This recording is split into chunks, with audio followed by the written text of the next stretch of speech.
Member of the Oversight Committee, Mr. Raskin. Thank you very kindly, Chairman Burgess. It's a delight to be with you and with Chairman McGovern and with my old buddies on the Rules Committee. There's plainly no basis for holding the Attorney General of the United States, Merrick Garland, in contempt, unless we're going to start holding people in contempt for complying with the committee's demands. This is actually the third witness who has faithfully cooperated with the Oversight Committee that the chairman has now threatened with contempt, the first being FBI Director Christopher Wray, the second being Hunter Biden.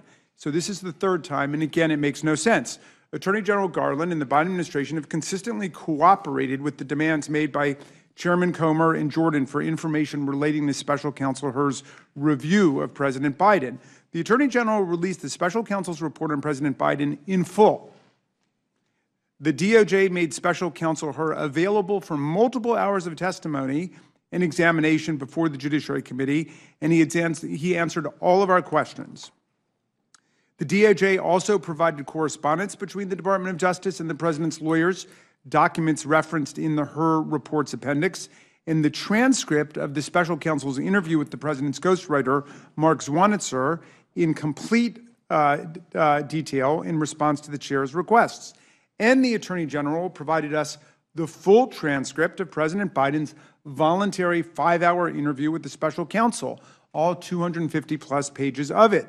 The Department of Justice and the administration have given us all the information we asked for. Now, Chairman Comer and Chairman Jordan, who was subpoenaed by the January 6th Select Committee and never rendered a single document to it or spent 1 minute testifying before it, respond by seeking to hold the Attorney General of the United States of America in contempt based on preposterous claims of obstruction. Like their slapstick impeachment drives against President Biden and Secretary Mayorkas, this new tragic comic contempt drive is doomed because it's wrong on the facts, it's wrong on the law, and it's wrong about who the real culprit is. The motion before you today projects the lawless conduct that Republicans regularly defended when Donald Trump was president onto an attorney general who has devoted his entire career and life to defending the rule of law.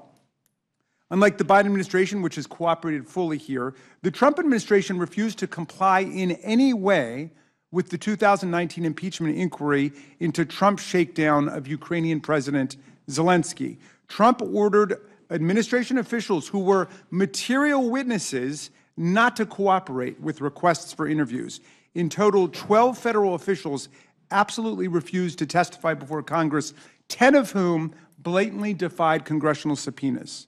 And this was just a part of a larger pattern of obstruction in the Trump administration, which refused to cooperate with more than 100 committee investigations and inquiries on a range of subjects, something that did not seem to trouble my colleagues at all. By contrast, Attorney General Garland and the Department of Justice have cooperated substantially, materially, and fully with every single one of the requests bombarding his office in this bad faith, madcap, endless impeachment investigation. In fact, every member of Congress, and indeed every American, can today go online and read President Biden's answers to every single question posed to him by Special Counsel Robert Hur. And we can access it because under Attorney General Garland, the DOJ provided the full and complete, I repeat, full and complete transcript of the presidential interview to Chairman James Comer and Jim Jordan. Meantime, the good chairman of the Oversight Committee has not released the transcripts of any of the committee's interviews regarding the classified document. None at all.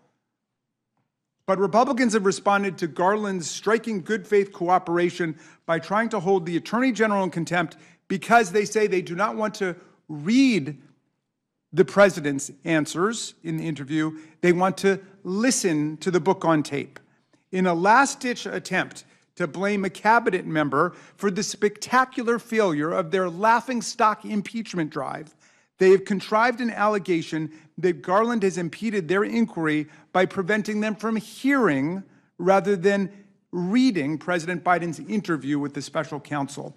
The claim falsely implies that reading the words written out across 250 transcript pages isn't enough, and that hearing them would somehow change the content of the president's interview or the meaning of his answers. and suddenly reveal the holy grail of the 118th Congress, evidence of the still unnamed and unidentified impeachable offense they've been spending millions of taxpayer dollars looking for. In fact, they want to pour over 5 hours of President Biden's taped interview to search not for an impeachable offense, because they know that doesn't exist at this point, but for a verbal mistake, like a mispronounced name that they can turn into a political TV attack ad in the presidential campaign.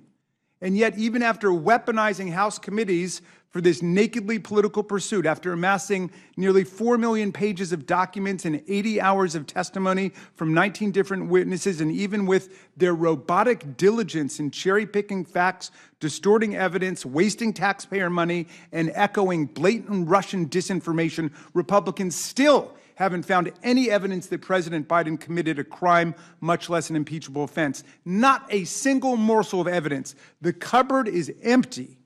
Last week, Republicans surrendered what was left of their floundering investigation, making half-hearted, last-ditch criminal referrals of the president's family members to the DOJ for some weak-tea gotcha accusations. Most importantly, these referrals did not identify any crime, any misdemeanor, or any impeachable offense that President Biden even allegedly committed. Not one. Now, in the wake of the collapse of this effort, they want America to believe that their 17-month impeachment quest failed, not because they had no relevant evidence of any identifiable impeachable offense, but because Attorney General Garland did not produce an audio tape of a book whose words they already possess and all of America can read. The Attorney General has given Chairman Comer all the information he has sought, and our do-nothing Congress is now finally about to do something, but it's something ridiculous and absurd. They're about to hold the Attorney General of the United States of America in contempt for actually complying with the demands of Congress. I urge the committee to reject this request for a rule to bring a contempt resolution against the Attorney General of the United States to the floor of the House of Representatives. Thank you, Mr. Chairman. I yield back. Thanks, gentlemen, and thank all of our witnesses for their thoughtful